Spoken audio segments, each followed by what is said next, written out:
At Stanford, I had a group of very weird friends. One of the weird things about us is that we all loved to interview.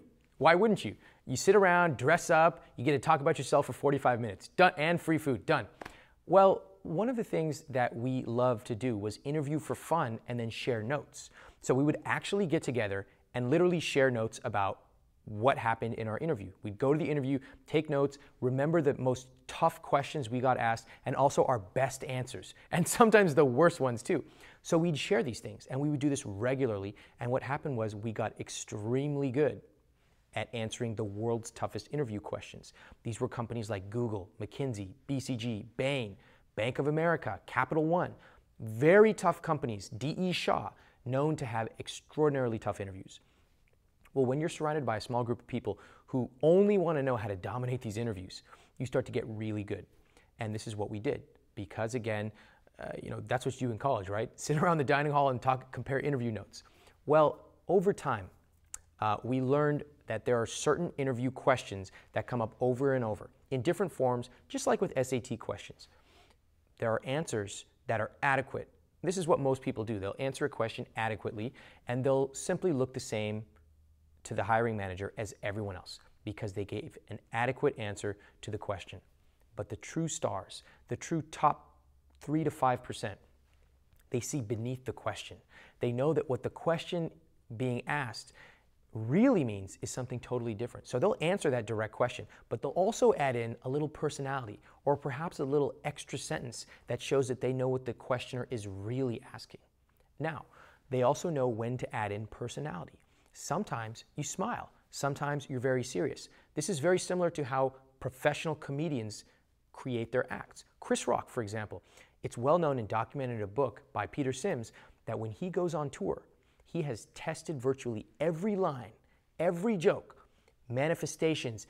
He's taken a kaleidoscope approach. He's tested different approaches to that joke, and he's picked the maximum effect, the one that consistently got great laughter, and that's what goes in his HBO special. The same is true of the world's best interviewees. And so what I want to do with the Dream Job course is to show you what we talked about behind closed doors. The notes we exchanged, the techniques we developed, the answers we created that have never failed us. I want to help you become one of the world's best interviewees. I want to help you prepare so you can deftly parry and answer any question that comes in. It's possible. I know now that I could go into an interview for a nonprofit and probably nail that job. I do not belong in a nonprofit. I should not be there. I don't like nonprofits in general. But I could interview extremely well. And you too will be able to take these techniques and interview like any of the world's best interviewees. You'll know what to say, when, and most importantly, you'll know what the interviewer is actually asking beneath the surface of the question.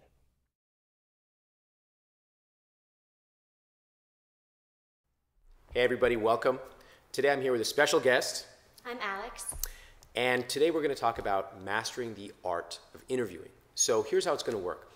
Alex is here, and I'm going to ask you a bunch of questions. So as if I'm a hiring manager. And for the purposes of today, let's say that I'm a hiring manager at a Bay Area-based technology startup, okay? And you're interviewing for the position of what? Inside sales representative. Inside sales. Okay, great. So I'm going to ask Alex a bunch of questions just as if I was a hiring manager.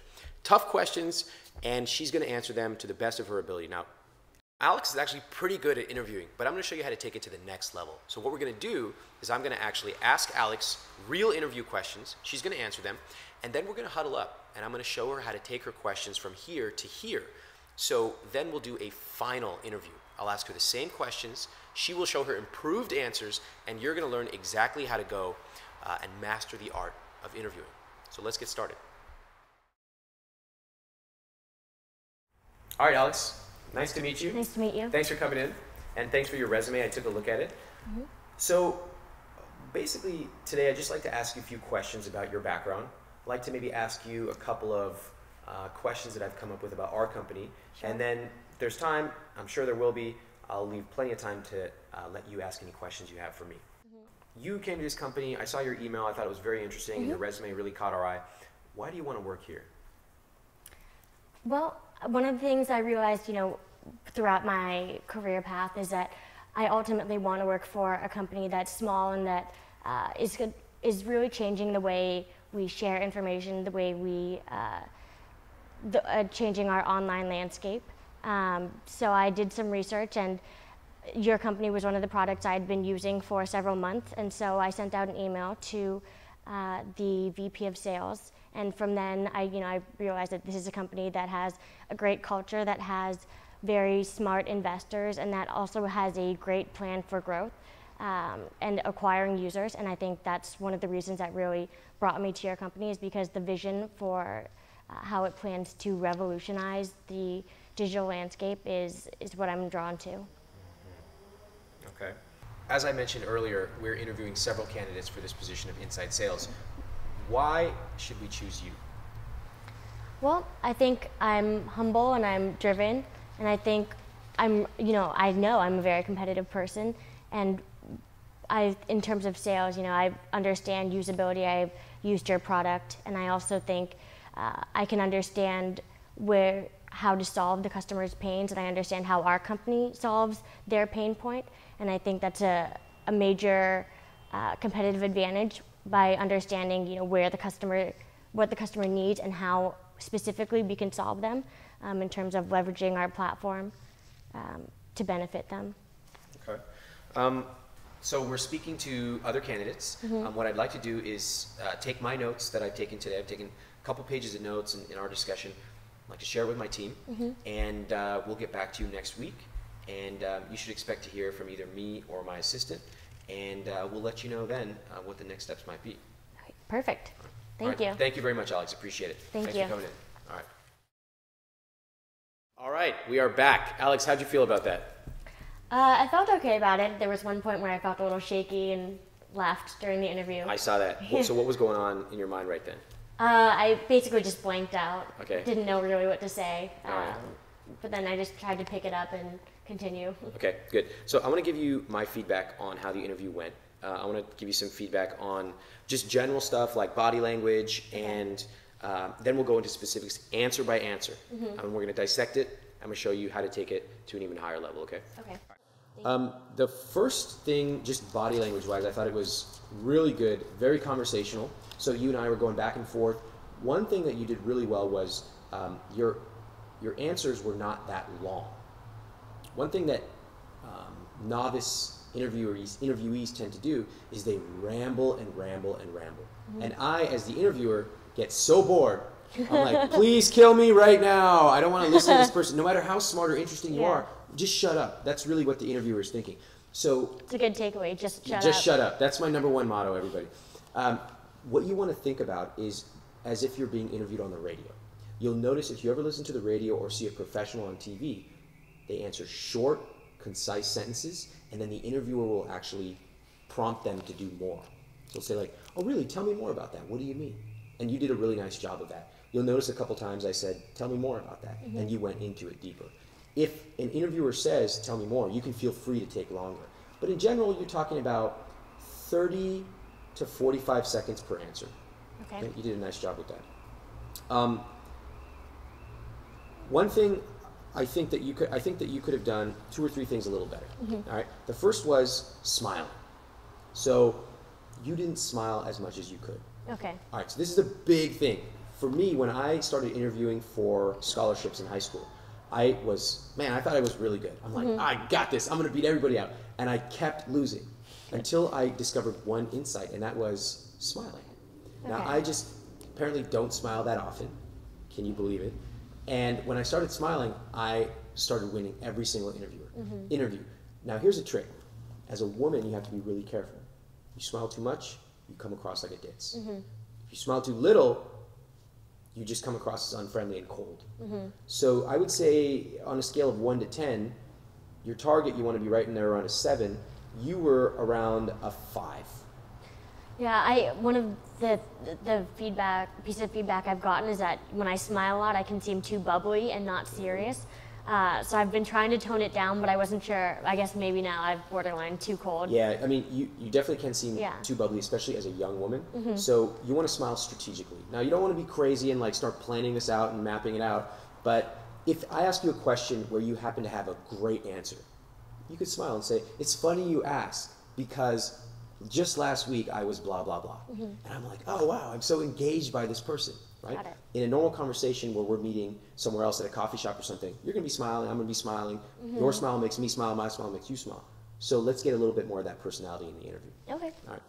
I know on a personal level you're a little goofy, Yes. right? Pretty goofy. That did not come across in the interview. Okay. So how might you be able to incorporate some of that into some of your answers? What do you think? I think if I shared more personal experiences, I could probably, bring in that personality. Yeah, I mean, in coffee, when I'm meeting someone for coffee, or just in regular conversations, I'm a lot goofier. Like what? Like for example, what? I guess like in the interview before this I had today. Yeah. Like you said something goofy, or you said. Well, just sharing stories, or maybe not necessarily mistakes, but things that I've learned or things I've encountered before. Love it. So that was my last piece of feedback, which is you didn't really tell me any stories. Okay. Stories are critical. Humans cannot resist the power of narrative. And so compare these two things. I'm just going to make this up on the spot. You asked me a question about, tell me about something, teach me something, right? That's your question to me. Okay. I'm the interviewee. And I might say, well, okay, today I'm going to teach you how to iron a shirt, which I actually have done in an interview actually with Google. I actually taught them how taught them how to iron a shirt? I'm really good. I'm amazing at ironing shirts. Well, compare these two answers. First answer, what you want to do is take your iron and you want to start with the collar. You want to really steam it, and then you want to start with the sleeve, and you want to go from side to side. I mean, it's kind of boring, right? It's just like, oh, this idiot is teaching me something I'm never going to use. Okay. Compare it to this. Well, it's funny you ask because I'm actually kind of a weirdo. You would think like a guy like me, I'd probably send my clothes out and I would have it all dry cleaned. But there's one thing that I love doing, and that is ironing my clothes while I'm watching Jersey Shore on TV. Like that's what I do. On a weeknight, one weeknight a week, I've got my iron out. I got a nice iron because I really love ironing because I'm a weirdo. Yeah. But what I do is, let me show you how I do it. I start with the collar, because most people, they actually start with the bottom of the shirt, not realizing that it's pointless to do. You start with the collar, make sure you have a lot of water in there. And then I start with the sleeves. You always want to start with the back, because when you go to the forward, that's the last thing you do, and that's what you're going to see. Okay. Okay, which of those is more compelling? The second one, definitely. And I also noticed you changed your intonation in your voice, your volume at certain points, and you leaned in and used more hand motions. And why does that happen? Let's actually dissect this for a second. What happened was I started with a narrative. The narrative was engaging, fun. I smiled. I said, you're not going to believe it. And because I'm talking about something where it's kind of funny and in Jersey Shore, you laughed when I said Jersey Shore, we're both engaged in this joint joke. And it actually comes more naturally to me to smile and use different intonation when I'm talking about something fun. Okay. I shared the same information with you, but I added little things. Most people think this, but what you actually do is that. And you're like, yeah, I'm with you. And so that's how you really create a shared perspective. When you leave, if I was the interviewee and you were the interviewer, how would you feel about me if you left after the first one versus the second one? I'd feel like I didn't know you as well, and I also feel like you weren't as relatable. I definitely got that from the second one. Yeah. One thing that is critical to understand is that your technical answers matter, but your personality matters arguably more. If I connect with you as an interviewer, I can basically reinterpret anything you told me. Okay, so you want to really be able to connect. So, for example, in your answers, you gave technically good answers for many of the questions, but it was a little flat. Okay. All right? And this is the funny thing. Most people, when they come into an interview, they're nervous. They're not very good at interviewing. They've never practiced like you're getting a very rigorous practice today. So they all are flat. So as an interviewer, I just see flat, flat, flat, flat, flat. And then there's one person who's like fun, bubbly, engaged, and that person stands out to me. Okay. See what I mean? So let's just recap the high level feedback, and then we'll go into the questions. Tell stories. What I like to do for this is I like to have a toolbox of stories available. I will literally prepare 10 to 15 stories. So it might be a story about how, this challenge that I had at work and I overcame it. I'd have another story about working with coworkers. I'd have all the stories to round it out. And I would have those. And anytime someone said something like, well, you know, tell me what you did at this company, I'd say, you know, it's a funny thing because I actually had a difficult coworker there and I learned something really interesting. I'm pulling that story out of my toolbox and I'm basically presenting it. Okay, so you want to have more stories ready. You want to smile more, not overly smile, but you want to smile more. I want you to be more specific. There are a couple times, actually a few times, where I said, like, what does that mean? Tell me more. Okay. When you speak in broad strokes, I don't care. It just doesn't matter. It doesn't matter. It's just like you're just saying words. I don't care. Okay. What you want to think, the key you want to use is, for example. You say, for example. Okay. I came to work one day and the doors were locked, but I had to be in there in 10 minutes. What did I do? And you tell the story. Okay. All right. So without that little punch, without that example, it's just like meaningless fluff. Yeah. And I walk out of here and I don't remember anything. But if you tell me that, I'm like, oh shit, that was the girl who broke into the door because she had to get in. Yeah. See what I mean? And it becomes very evocative and very potent. And that's what you want in your interviews. Okay. All right. Any questions on that so far? Nope. Makes total sense. Okay.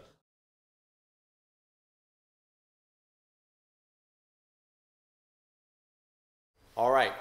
We've done the before interview. We have done a lot of collaboration on how to improve your answers, right, Alex? Let's go to the final versions. Let's talk about how you've taken these answers. I'm going to ask you the same questions, and let's talk about better answers. Let's talk about how to be more specific, how to use improved body language, how to get me the information I want to get, and really master the art of interviewing. Should we do it? Sure. All right. Okay, Alex, so let's take this question we've been digging into. This is a very difficult question. Let me get your improved answer. So the question is, you know, Alex, as I mentioned to you, we're interviewing several candidates for this position. So I guess I'm wondering, why should we hire you? Sure. I think that's a great question.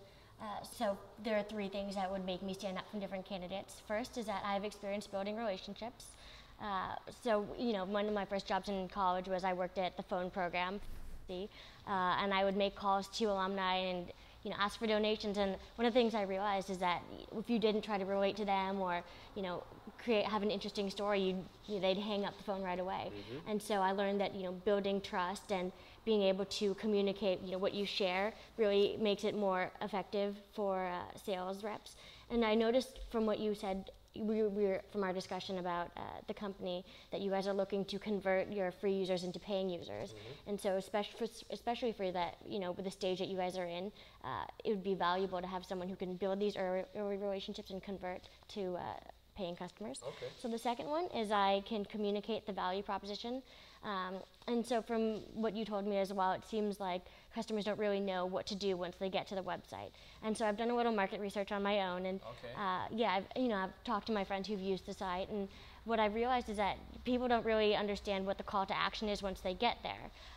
So I don't know if you've found that that's true. Yeah, I mean, we've found exactly the same thing, actually. Right, and so I think to reduce bounce, especially, what you need to have is someone who can educate and also who can communicate the specific value of the site. So what can it do for you, and how can it improve your life, and why is it relevant for your business? Okay. And then the third is that I would match and fit the company culture. And I know a lot of people would say that, but from actually visiting the office and going to coffee with a few of the employees at your company, I've really been able to get a feel for what it's like to work there, and I enjoy the atmosphere. And specifically, I noticed that everyone's really passionate about the product. They're really excited to work there, especially, you know, go beyond the regular 9 to 5. They're willing to stay a lot later than that, and that's definitely something I'm looking forward to and willing to do at this stage in my life. Okay, thank you very much. Okay, that was a flawless answer. So let me tell you what I really liked about it. 1, 2, and 3, you laid that out clearly.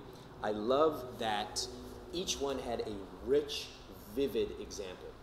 Some of the ones where you started off, it was kind of like, I fit in the culture, or I do this, or I do that. And I was like, whatever. And then you got right into the example, and it immediately captured my mind. You said, from my market research, and I'm like, and then you said something like, did you know I did that, or something like that. Wow, who does market research? So I was totally engaged. Your examples were great. They reinforced the point of why I should hire you, and then you came back and you said, the next thing is blah. The next thing is blah. You ended strong, and you were engaged and smiled throughout. So that was a Functionally perfect answer. Very good. Cool. Thank you. Excellent.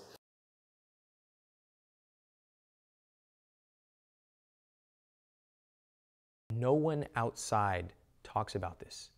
Some of this knowledge is known by elite college students or people who interview at very, very difficult to get jobs. But very few people share this information. It's not just that they want to keep it secret, although sometimes they do. It's that most people can't communicate it right in a structured way, and most other people don't want to take the time to actually learn it. So what I want to do is actually share the behind the scenes material that we did that will help you take yourself from here, where most people are competing at, way up here. And when you can do that, when you walk in the room and you are absolutely confident, when you've seen the game, then you know the game being played around you, sometimes better than even the interviewer himself does. And that's what I want to help you do. See the game being played around you, see it in its every experience, three-dimensionally, know what's going on. And you'll be able to deftly answer, handle, parry any question that can come at you. Stick around, I think you're going to like it.